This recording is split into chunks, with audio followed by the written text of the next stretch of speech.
Hola, muy buenas tardes. Estamos en otro programa en Canal Diseño de Radio Diseño MX. Y hoy me da mucho gusto presentar al arquitecto Miquel Adrià. Él es, muchos ya lo conocen, pero él es director de Arquine, del Festival Mextrópoli y de la Escuela de Arquitectura de la Universidad Centro. Y bueno, en sí vamos a hablar un poquito de lo que ha sido el Festival Mextrópoli y también de dónde surgió y qué es lo que es Arquine también desde sus inicios, ¿no? Toda esta evolución desde yo lo veo como una tendencia que ha marcado a nivel pues, Iberoamérica de arquitectura y que nos sigue marcando unas tendencias y hacia dónde tenemos que ir en cuanto a diseño todos los arquitectos y urbanistas, ¿no? Pues bueno, adelante, Miquel. Pues bueno, Alex, gracias por invitarme, la verdad me encanta compartir contigo esto y pues también me encanta poderte hablar de lo que hacemos, ¿no? Pues es parte de nuestro proyecto. Mira, si quieres empiezo un poco por el final, tal como lo planteabas, y pues contarte de este Festival de Arquitectura y Ciudad Mextrópoli, esta última edición, que ya ha sido pues la sexto año consecutivo, y que de algún modo define el perfil de lo que propusimos hace ya 6 años atrás, que finalmente es compartir la arquitectura ya no solo entre nosotros, entre los arquitectos, estudiantes de arquitectura, como esos congresos de cardiología en el que solo van cardiólogos, sino algo que va más allá, porque pues la arquitectura para bien y para mal nos afecta a todos, y la arquitectura en buena medida puede ser eventualmente capaz de transformar creativamente nuestras ciudades. Y las ciudades es el lugar donde hemos decidido vivir la mayoría de los que vivimos en este planeta, muy especialmente en el continente latinoamericano, que es muy urbano. Entonces, desde esa perspectiva, el festival propone celebrar la ciudad, abrir una ventana para ver una ciudad extraordinaria, no solo esa ciudad que tenemos, que tiene mucho de extraordinario, sino todas nuestras ciudades y sobre todo el futuro de nuestras ciudades, porque lo que imaginemos hoy es lo que vamos a tener en el futuro. Dejar de pensar en el futuro o dejar de proyectar y transformar nuestras ciudades hoy significa abandonarlas en el futuro. Y eso nos parece fundamental y por tanto el festival lo que hace es reunir desde los mejores profesionales del mundo en el campo de la arquitectura, del urbanismo, de las áreas de gobierno, por lo cual siempre invitamos también pues alcaldes y exalcaldes de ciudades que son referentes para nosotros. Este año, por ejemplo, tuvimos al exalcalde de Los Ángeles, el año pasado tuvimos un exalcalde de una ciudad muy chiquita, de Pontevedra, pero que consiguieron peatonalizarla toda, o otros años hemos tenido pues alcaldes de Bogotá, de Medellín, de Barcelona, etcétera. De igual modo, pues entre los arquitectos pues siempre tratamos de tener algunos esos nombres de referencia, de premios Pritzker. Este año tuvimos, por ejemplo, a Alejandro Aravena, hemos tenido a Peter Zumthor, hemos tenido a otros tantos, y otros arquitectos referentes en el mundo, como este año pues tuvo desde David Chipperfield, Dominique Perrault, Francine Hubin, algunos mexicanos como MMX, como Rosana Montiel, y todo eso son voces que nos permiten pues acelerar nuestro imaginario, nuestras neuronas, para que de algún modo podamos ser actores en esa transformación de la ciudad. Pero eso solo es una pequeña parte, que son las conferencias. Pero nos interesa también compartir otras experiencias con exposiciones de arquitectura. Este año tenemos, porque todavía están, 7 exposiciones de arquitectura. Me atrevería a decir que no hay ninguna ciudad en el mundo que tenga 7 exposiciones de arquitectura simultáneas. A mí no me ha tocado nunca ni en París ni en Nueva York. Con suerte pues te tocan 2, no 7. Un motivo suficiente casi como para venir a la Ciudad de México y disfrutar de una oportunidad como esta. Exposiciones fundamentales no solo de arquitectos y de arquitectura específica, sino de proyectos de transformación de la ciudad, como el proyecto de transformación del Centro de París 2040, Dominique Perrault, o el proyecto de transformación de Lisboa, con todos los proyectos de João Carrillo da Graça. Y bueno, y otros proyectos que pues también son referentes claves para entender la arquitectura más destacada del mundo y en las mejores sedes. La verdad es que en México tenemos unas sedes increíbles. Tenemos 2 exposiciones en San Ildefonso, una en el Rule, 3 en el Museo de la Ciudad, una en el Franz Mayer. Y de algún modo eso también nos permite compartir ese arsenal de ideas de qué podemos hacer con nuestra ciudad. Y con nuestras ciudades. La verdad es que nos visita gente de todo el país y de otros países cercanos. Ha venido grupos importantes este año, por ejemplo, de París, de Perú, de los Estados Unidos, etcétera. Pero además de eso, también ocupamos el espacio público. Eso me parece fundamental.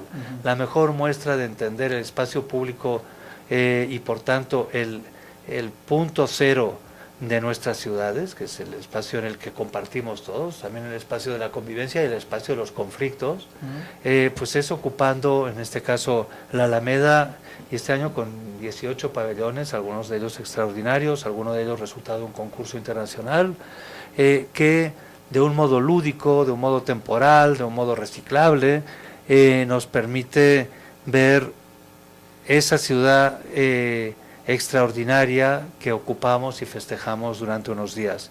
También rutas, talleres y demás actividades que nos permite mover a miles de gentes celebrando, disfrutando y discutiendo la ciudad.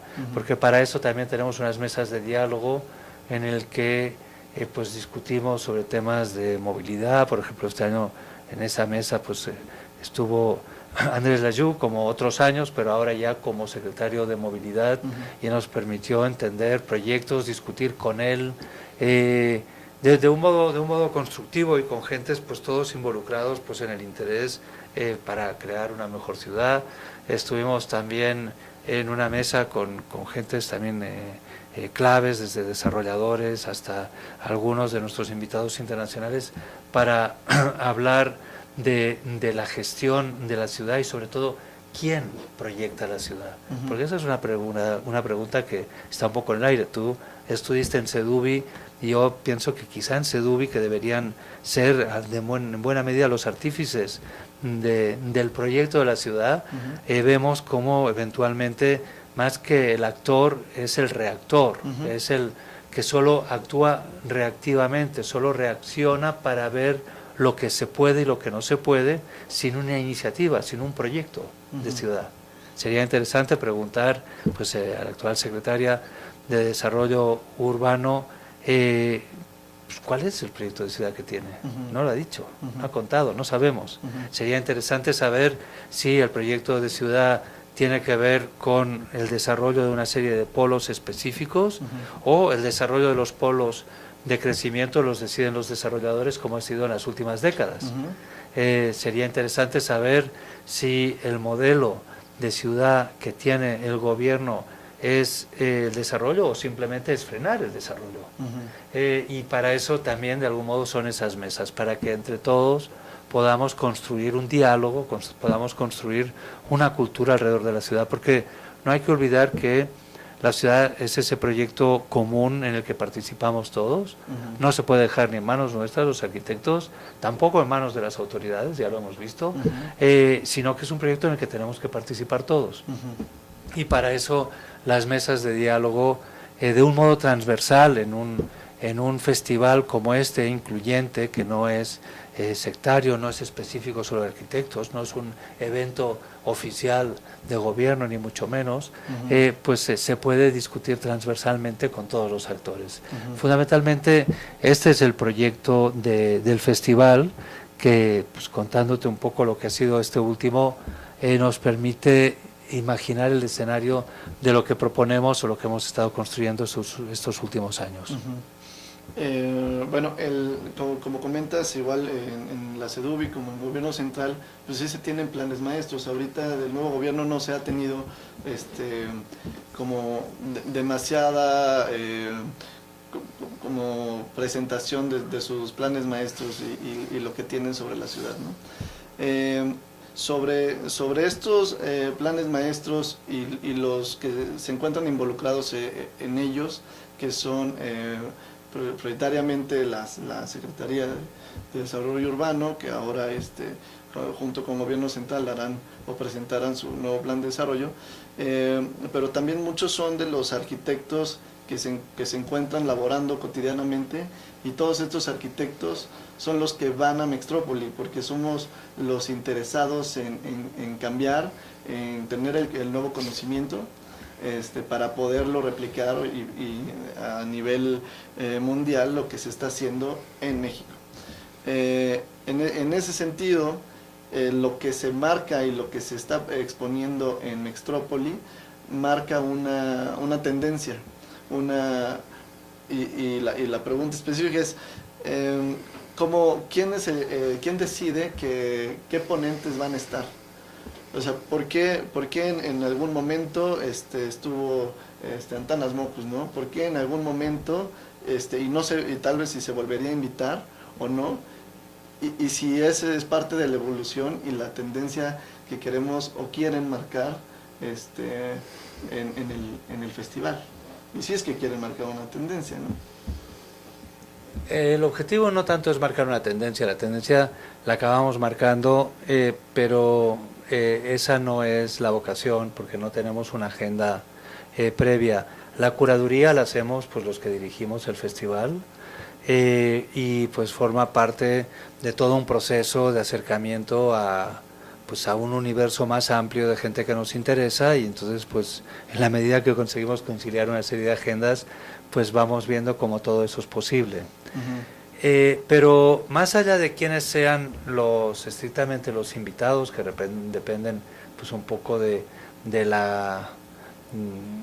interés, hasta a veces personal, que podamos tener algunos de nosotros por conocer más de cerca algunos de estos actores en la transformación creativa de las ciudades. Lo que creo que importa pues es el potencial que tiene el dialogar. Es decir, las ciudades no se pueden hacer simplemente desde una mesa, no se pueden ya planear como estudiábamos en urbanismo en el siglo pasado, sino que tiene que ser un proceso necesariamente de negociación con actores sociales, de negociación también con los expertos que son capaces de imaginar futuros posibles, es decir, no solo dejarlo en manos de la demanda inmediata de algunos sectores de vecinos, porque si eso fuera, pues no existirían muchas veces las infraestructuras metropolitanas, por ejemplo, y estaríamos dando solo atención al programa de los vecinos inmediatos de cada área, y lo que permite hablar de esas estructuras más complejas como son las metrópolis es lo que interesa, en la medida que hay que involucrar factores estratégicos que ven el futuro como un tema y como un objetivo, ¿no? Entonces, desde esa perspectiva es como vamos armando la curaduría de cada uno de los festivales. Okay. Siendo un festival de arquitectura y ciudad, hay otros festivales en el mundo, también aquí en México, ¿no? Pero hay otros que están también, que utilizan la misma plataforma para hacer cambios y propuestas. A veces los pabellones, por ejemplo, que existen en la Alameda, algunos son lúdicos, algunos llegan a tener una visión más artística, ¿no? y que le represente algo a la persona, que tenga una conexión con el objeto, pero hay ciertas críticas en donde la posibilidad que tiene Mextrópoli de acercarse más a la ciudad y de hacer mejoras, intervenciones con todas estas exponentes que traen a la ciudad, y no solamente puedan dar su cátedra en una plática, ¿no? Sino que también se puedan hacer mejoras, diálogos, pero con algún tal vez no es lo que busque, que no es algo gubernamental, ¿no? Pero sí tal vez que se puedan tener ciertas acupunturas urbanas dentro del mismo festival, ¿no? ¿O qué opinarías de esto?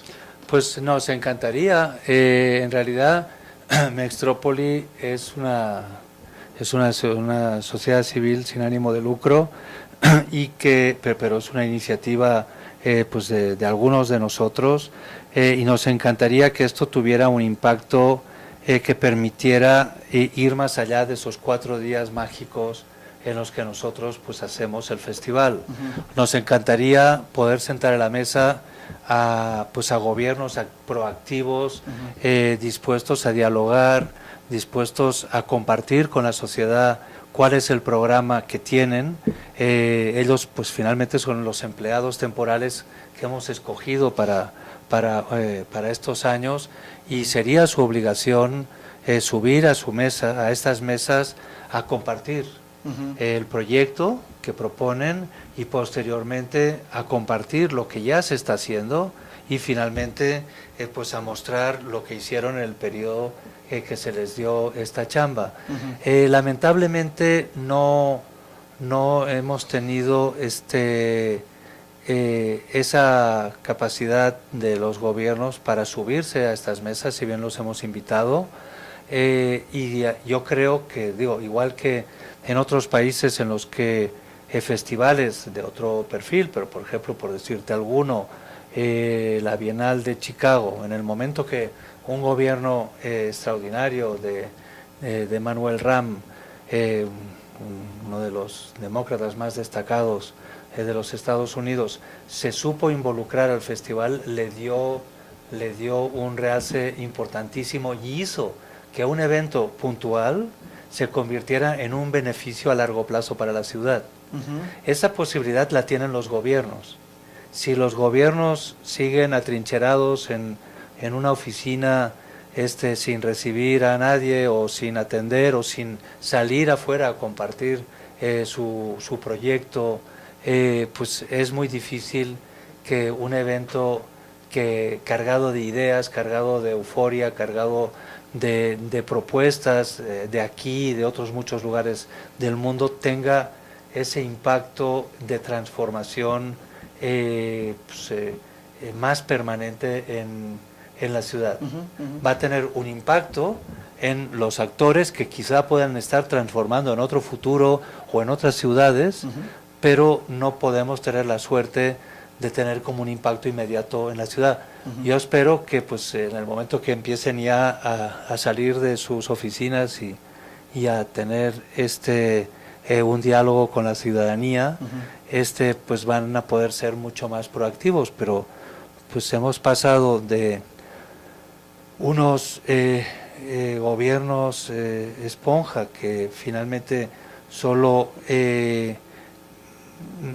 digamos medio moderaban las fuerzas del mercado, en el que los que regían el desarrollo eran fundamentalmente los grandes desarrolladores, a un gobierno que todavía no sabemos qué es lo que va a hacer, pero pues de momento no ha compartido y no ha aprovechado oportunidades como estas como para compartir su proyecto. Claro. Bueno, y ahora que estamos hablando un poquito de adelante hacia atrás, porque estamos hablando de lo que deberían hacer y bueno, tal vez la visión que tiene el festival, ¿no?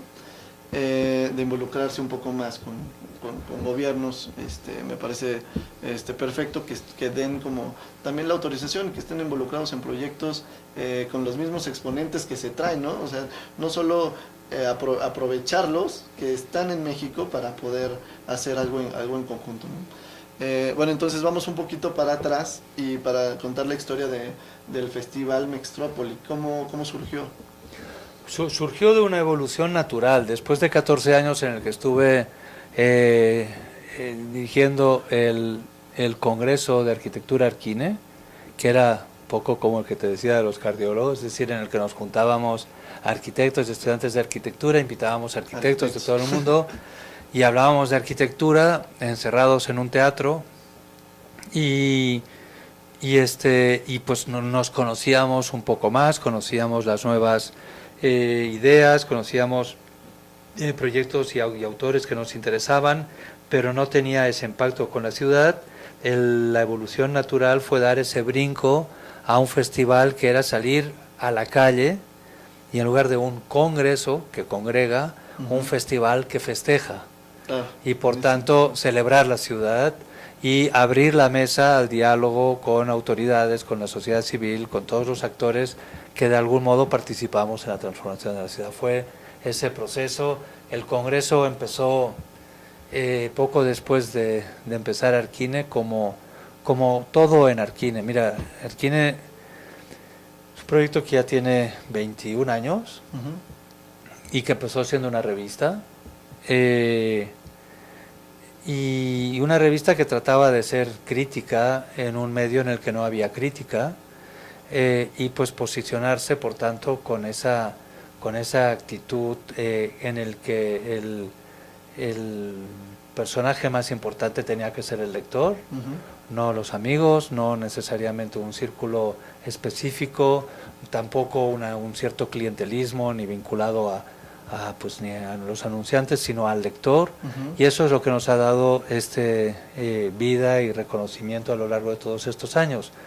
Pero después de empezar esto, al año me di cuenta que no habían concursos, que todo era dedazo. Hace 20 años pues sí, propuse que hiciéramos un concurso, un primer concurso de ideas, y pues fue un éxito.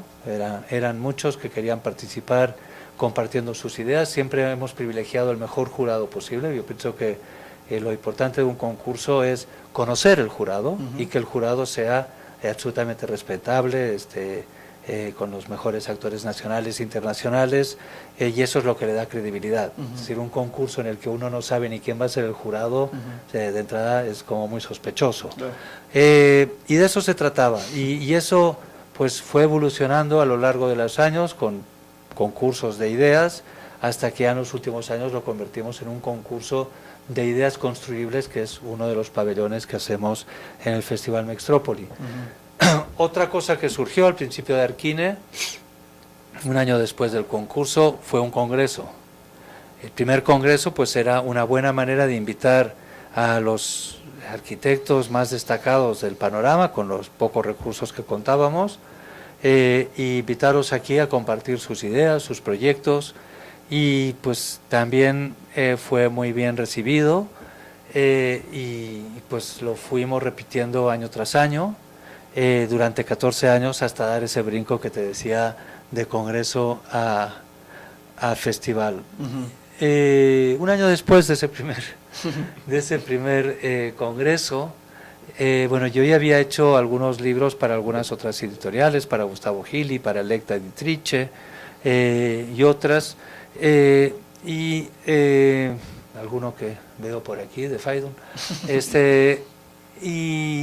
y pues por unas circunstancias absolutamente fortuitas, me encontré con la posibilidad de que hiciéramos un libro de un gran arquitecto mexicano, de Abraham Sabludowski, sobre las viviendas que él había hecho pues en esos primeros años, los años 50 y años 60.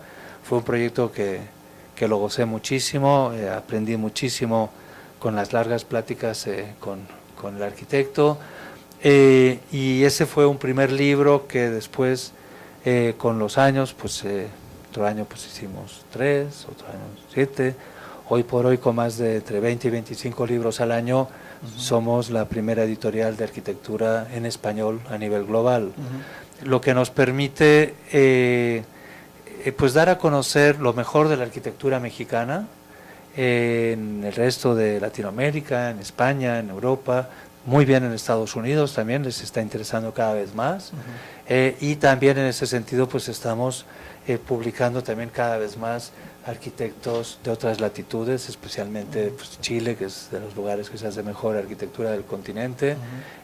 También ahora estamos haciendo algunos libros de los arquitectos más destacados de Perú, estamos por iniciar también otro de Ecuador. Hemos hecho algunos libros, monografías de arquitectos colombianos, estamos también con algunos proyectos de arquitectos gringos y otros españoles y uno holandés. Es decir, en ese sentido estamos como generando una plataforma que permite compartir lo mejor de nuestra disciplina, porque pues realmente en algún momento pues hubo una discusión interesante en el momento del rompimiento de lo digital, en el que se vaticinaba una muerte casi inmediata de las publicaciones, y muy en especial el de los libros. Hoy por hoy vemos que el tema de los libros, siempre y cuando sea una experiencia, pues está en muy buena salud. Y en ese sentido, los libros que hacemos nos interesa que sean eso, una experiencia que se acerque del modo más próximo posible a la obra del arquitecto que estamos publicando, que trate de expresarlo en la misma clave. Pues si se trata de una arquitectura muy cercana, muy transversal, muy social, el libro pues tiene que tener desde el primer momento, desde la primera experiencia, tiene que reproducir este acercamiento a la arquitectura. Si se trata de una arquitectura mucho más académica o oculta, pues tiene que también expresar esa clave en las páginas impresas. Y en ese sentido, pues la experiencia del libro es lo que hoy por hoy cuenta con mayor reconocimiento o mayor amplitud de Arquine como editorial. Otro tema es que lo que te mencionaba ahora de la irrupción de lo digital no es un tema menor, es decir, actualmente lo impreso y lo digital van a la par. Cualquier argumento que sentencie la prioridad de uno sobre otro me parece sumamente demagógico. Las cifras están ahí. Y en ese sentido a nosotros nos ha interesado mucho también pues arquine.com, la expresión en digital. La verdad, nunca hemos estado casados con el soporte, y por tanto pues nos ha permitido evolucionar de una manera muy natural del papel a lo digital, y en ese sentido la revista, que sigue siendo en papel, hoy por hoy arquine.com es probablemente la comunidad más amplia y con mayor engagement, con mayor reconocimiento, al menos en México, porque pues lo que nos interesa es publicar con el mismo rigor que veníamos publicando la revista impresa y que seguimos publicando la revista impresa, y por tanto no es simplemente una centrifugadora de información, sino que es una generadora de contenido. Y creo que eso nos diferencia claramente de otras plataformas digitales. Y en ese sentido el espíritu sigue siendo el mismo. Nosotros seguimos privilegiando al lector. No podemos darle al lector que confía en nosotros arquitectura que nosotros no consideramos rigurosa, propositiva, y no podemos privilegiar intereses comerciales, como quizá se hagan desde otras canchas, por encima del interés del lector. Y en ese sentido eso también nos ha dado como mucha solidez al proyecto de arquine.com. Al principio comentabas que todo empezó con un proyecto de crítica para la arquitectura, ¿no? ¿Qué tan crítico es la evolución de lo que era la revista Arquine en un principio a lo que es ahora en cuanto a publicaciones físicas y también en la web? ¿Y cómo ves el esquema? Porque al final de cuentas es un medio ahora es un medio de difusión. Si hay censura de parte de algún espacio, ya sea gobierno, ya sea algún otro ente, en las publicaciones de arquitectura y urbanismo.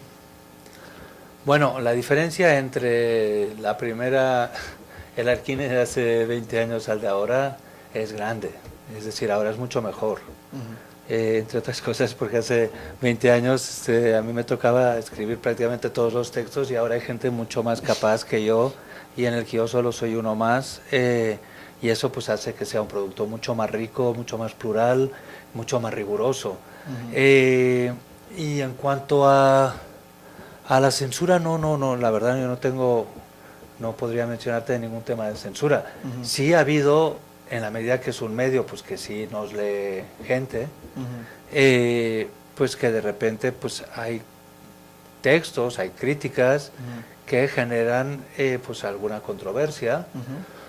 Cuando hay algún tema especialmente polémico, tratamos de aunar distintas posiciones de gente que, insisto, pensando en el lector, de autores que nos parezcan respetables, rigurosos, que no sean amarillistas, que tengan el rigor, digamos, de tratar la información debidamente. Tratamos de confrontar a veces posiciones y de algún modo pues también se entiende que la responsabilidad del contenido de cada texto es de su autor, pero sí tratamos de no aislarnos en una torre de marfil hablando solo de arquitectura, sino que sí nos interesa discutir el fenómeno urbano, nos interesa discutir la evolución de nuestras ciudades y por tanto tanto desde la revista impresa como desde nuestras redes, elkine.com, etcétera, pues tratamos de discutir sobre estos aspectos, pero estrictamente censura no hemos tenido críticas, algunas de ellas muy respetables y que han permitido abrir un diálogo. También han habido descalificaciones, como es habitual actualmente en las redes, en el que cualquiera puede descalificar sin argumentar, sin razonamientos, pero esto forma parte del día a día, que es, por otro lado, un fenómeno sumamente interesante, peligroso, pero que pues tenemos que mantenernos en esa posición de rigor y de respeto, pues a la hora de generar cualquier tipo de opinión y cualquier tipo de crítica. Ok. ¿De dónde nace la idea de proponer, de publicar arquitectura? O sea, ¿cuándo se te ocurrió que dijiste esto tiene un potencial económico y también o es un proyecto de vida? Y dijiste, falta difusión de arquitectura a nivel internacional en algún espacio, en algún país. O sea, ¿de dónde nace esto? O sea, en ti. Sí, no, nace de una necesidad, es decir, de darme cuenta en México que podía repensar y podía reimaginarme como arquitecto, ya no tanto como ese arquitecto del siglo pasado, de un profesional liberal que espera que le llegue un proyecto y resuelva algo que ya sabe, sino que me interesó más pues ese modelo de arquitecto más estratega, capaz de aunar una práctica, una crítica y la docencia como un modo de compartir conocimiento. Y eso es lo que pues progresivamente he ido tratando de llevar a cabo a través de mi trayectoria, sin dejar la práctica, sin descuidar la práctica, aunque pues repartiéndola con esas otras actividades que tienen que ver con la crítica, la construcción pues de una cultura alrededor de la arquitectura, y pues desde la docencia como un modo de llevar a cabo una investigación necesaria. Y pues eso es lo que me ha permitido seguir como Miquel Adrià Arquitecto, como Arquine y una plataforma capaz de generar crítica y de compartir con la ciudadanía, con el Festival Mextrópoli, y como director de las maestrías de arquitectura en Centro, que también forma parte de una trayectoria que a lo largo de los años se ha ido construyendo, también vinculado a la docencia. Bueno, y ahora en esta parte de docencia, y si como el querer tuyo de exponer, de presentar arquitectura hacia los demás a nivel, yo le llamo Iberoamérica, ¿no? Pero porque en algún momento fue en español, bueno, ahora ya están publicando en inglés y en español, ¿no? Que se puede expandir más, pero yo lo veo como un sentido de querer también ayudar a la academia, ¿no? O sea, de tener como más publicaciones, de tener más ejemplares, más visión de de lo que se hace y de lo que se está haciendo. Digo, ahora con las redes sociales, con el internet es mucho más fácil tener acceso, ¿no?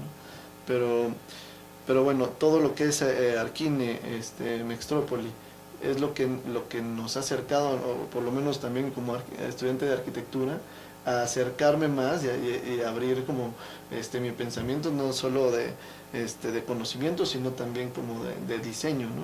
En general. ¿Qué opinas de la academia, del punto en el que se encuentra la academia, por lo menos en México, en cuanto a la arquitectura? Yo creo que es un tema interesante a desarrollar. Mira, México, según las cuentas, que yo no he hecho, dicen que hay más de 300 escuelas de arquitectura. Te voy a poner otro caso. Por ejemplo, Suiza. Suiza tenía unas cuantas escuelas, no creo que no llegaban a 10, y en algún momento el gobierno decidió invertir en serio en la educación y propuso tener mejores escuelas.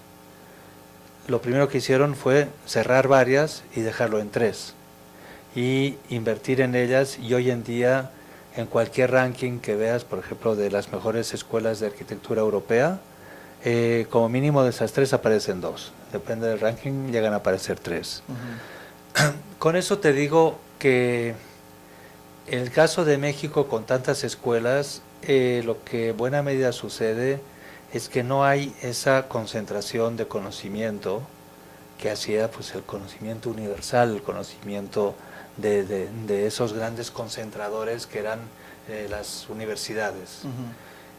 Y esa misma dispersión hace que la calidad de la mayor parte de las escuelas sea muy bajo. Y además, aunado a que en este país no es un requerimiento que un arquitecto sea arquitecto, es decir, no puedes la construcción. No puedes ser médico si no estás acreditado como tal. Uh-huh. En México. Uh-huh. Si no estás acreditado, quizá eres un curandero, puede ser otras cosas, pero no eres médico. Uh-huh. No puedes ser abogado si no eres abogado. Uh-huh.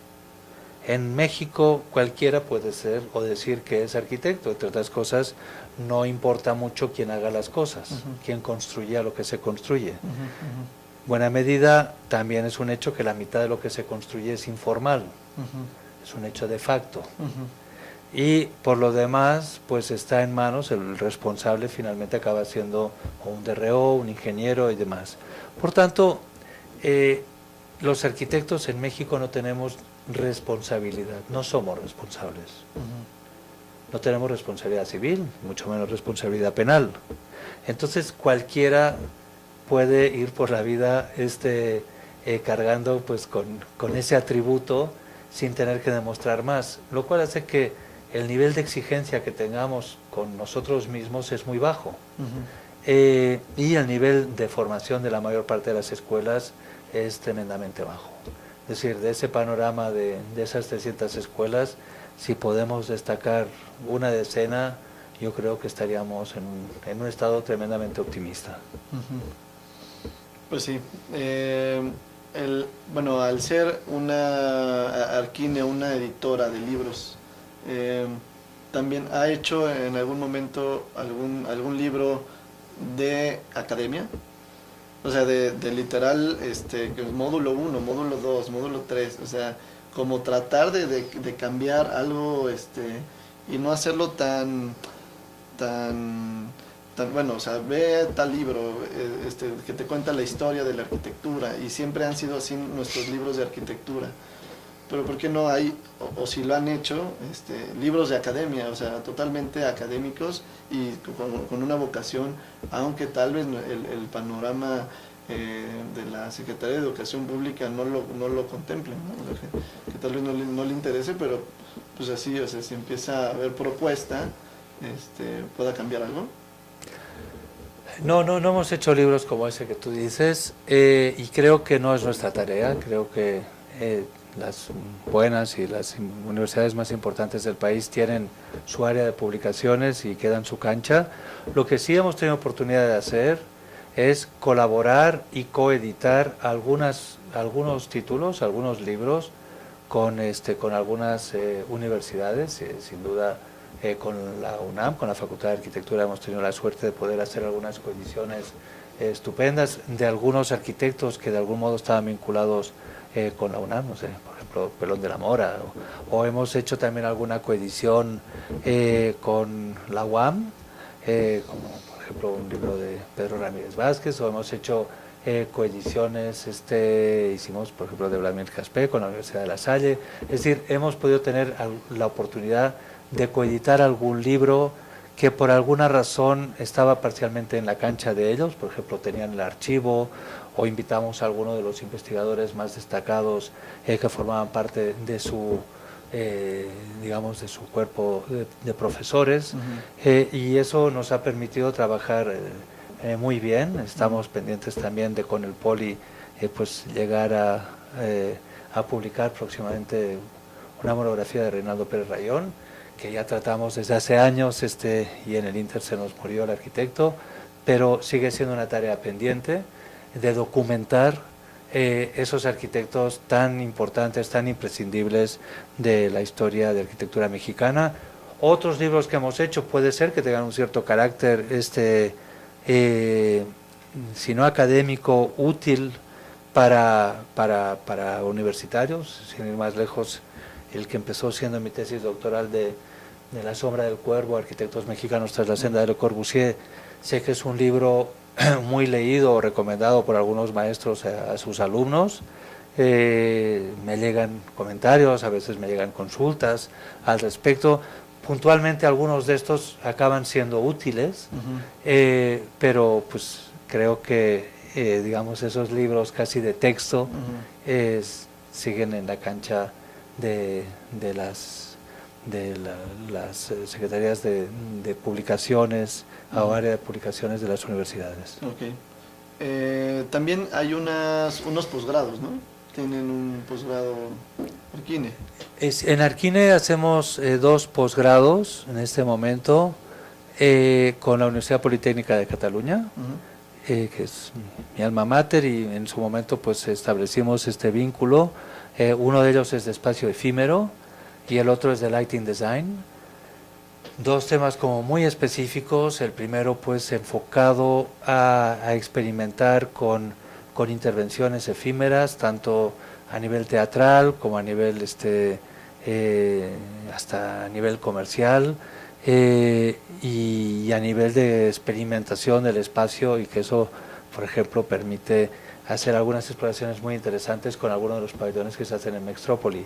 El de lighting design también es interesante porque no es como algunos otros programas de títulos similares que forman estrictamente a técnicos, casi a ingenieros eléctricos con mayores especificaciones, sino que trata de alimentar el aspecto creativo del espacio, de la transformación del espacio, que en realidad es lo que hacemos los arquitectos históricamente, pero al tener un control de esa herramienta nueva, reciente, de las últimas décadas o del último siglo, que es el poder controlar la luz, eso nos permite modificar la experiencia espacial.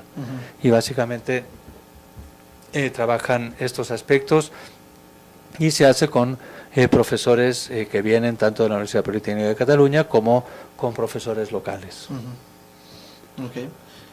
Oye, bueno, ya como para ir empezando a cerrar, cuando, bueno, tal vez el equipo Arquine, que también está muy capacitado, igual lo conozco, pero hay hasta cierta parte como lo que se busca publicar, se van buscando, ¿no? O sea, qué exponentes poner, pero ¿dónde se les puede enviar propuestas para publicaciones? Si alguien, algún arquitecto, algún diseñador, interiorismo, urbanista, que quiera, bueno, pues yo tengo esta propuesta, esto que hice, ¿dónde se les puede enviar para ver si se puede publicar honor? Pues estamos recibiendo permanentemente, a diario, proyectos, algunos muy interesantes en Arquine, ahí en editorial @arquine.com, y ahora es un muy buen momento porque en realidad estamos juntando los mejores proyectos del periodo 2017-2018 para la publicación de un libro que vamos a sacar este verano, con la selección de las mejores obras. De hecho, es un proyecto que empezó ya en el 2004, se me ocurrió un título muy arrogante, que era lo mejor del siglo XXI, y justo acababa de empezar el siglo. Pero cada 2 años hemos repetido la selección del periodo correspondiente, y poco a poco se está construyendo, digamos, esa selección de lo mejor del siglo XXI, y ahora precisamente estamos recibiendo propuestas de toda la República con, insisto, proyectos de todas las escalas y distintos programas que vamos a seleccionar próximamente, un comité científico en el que tenemos varios invitados, son como 10 miembros que van a seleccionar de las 200 o 300 obras que recibamos. La idea es quedarnos con unas 70, 80 como hemos hecho en las anteriores ediciones, y vamos a publicar lo que vamos a considerar más interesante de ese periodo, y es un modo también de ir construyendo la historia, porque la historia es algo que también se construye, como nuestras ciudades. Claro. Y en la selección de estas obras, en buena medida, se hace eso, pero además, en la medida que a diario publicamos en arquine.com pues obras recientes que nos parecen interesantes, pues igualmente pues nos pueden estar enviando proyectos, obras recientes, y con mucho gusto pues el consejo editorial lo selecciona y se publica debidamente para que lo puedan entender todos los lectores. Ok, perfecto.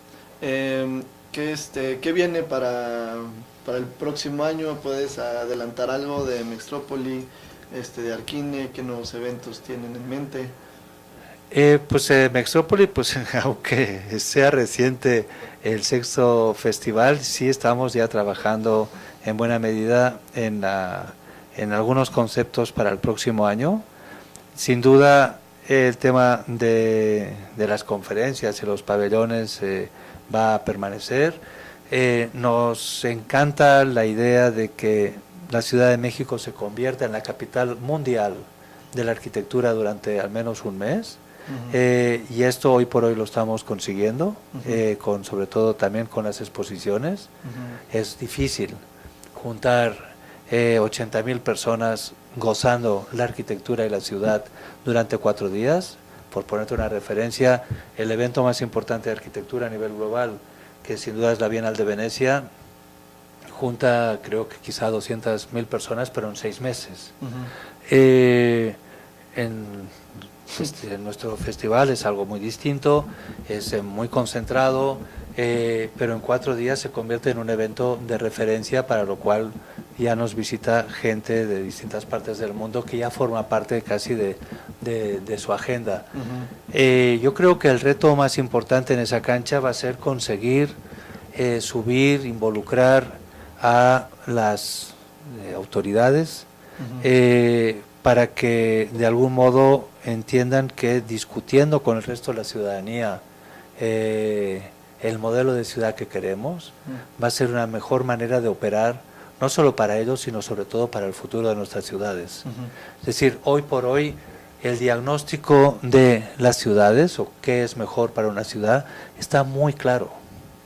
Realmente no hay que descubrir el hilo negro. Sabemos que el tema de la vialidad, que es algo que se está trabajando muy bien en el gobierno actual de la Ciudad de México, pasa por sustituir una ciudad de ejes viales que privilegian los coches en una ciudad mucho más compleja, mucho más plural, mucho más integradora, y en el que se privilegia una calle más completa, una avenida que sea capaz de integrar y privilegiar al ciudadano de a pie, la banqueta, que pueda asegurar con garantías unos carriles confinados para bicicletas, patinetas, etcétera, que privilegie el transporte público y que acepte que no demonice al vehículo privado.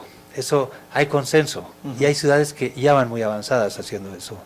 La única diferencia cuando hay consenso es quien le echa ganas y se pone por delante, y una ciudad que es capaz de ponerse por delante en el caso de la movilidad, en el caso de la concentración de eventos culturales, en el caso de pues, garantizar mejor seguridad o hacer una ciudad más eficiente, más concentrada, más densificada, pues eso serviría pues para concentrar mayor conocimiento, mayor capital y estar construyendo una ciudad en mejores condiciones, más competitiva con el resto del mundo. Si no lo hacemos, si nos tardamos, pues simplemente nos estamos poniendo a la cola.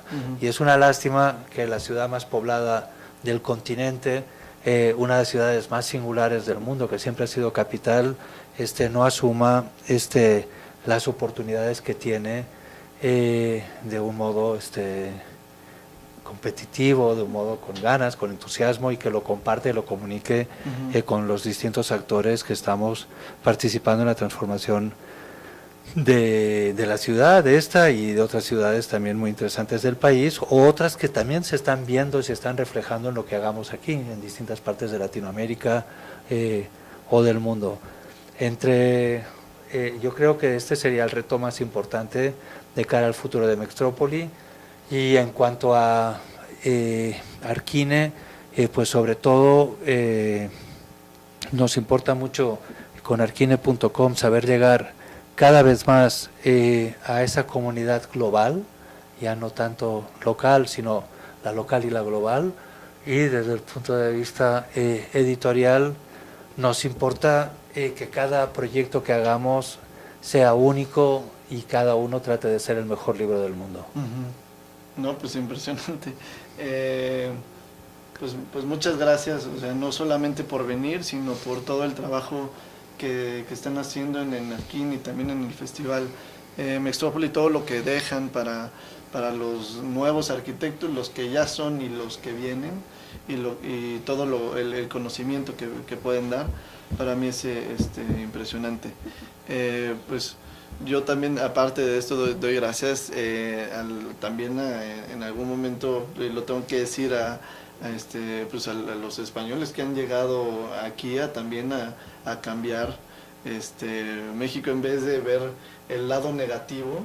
O sea, hay que ver el lado positivo de toda esta mezcla que hubo en algún momento, y decir que bueno, que también hay muchísimos españoles que han cambiado y que han generado arquitectura y que han hecho que los mexicanos evolucione su misma arquitectura y que tengamos lo que tenemos ahorita aquí en México. Y pues bueno, muchas gracias por ver el programa, y pues ya nos veremos en otro programa en Radio Diseño, aquí en Canal Diseño MX la próxima semana. Muchas gracias. Gracias a ti, Alex.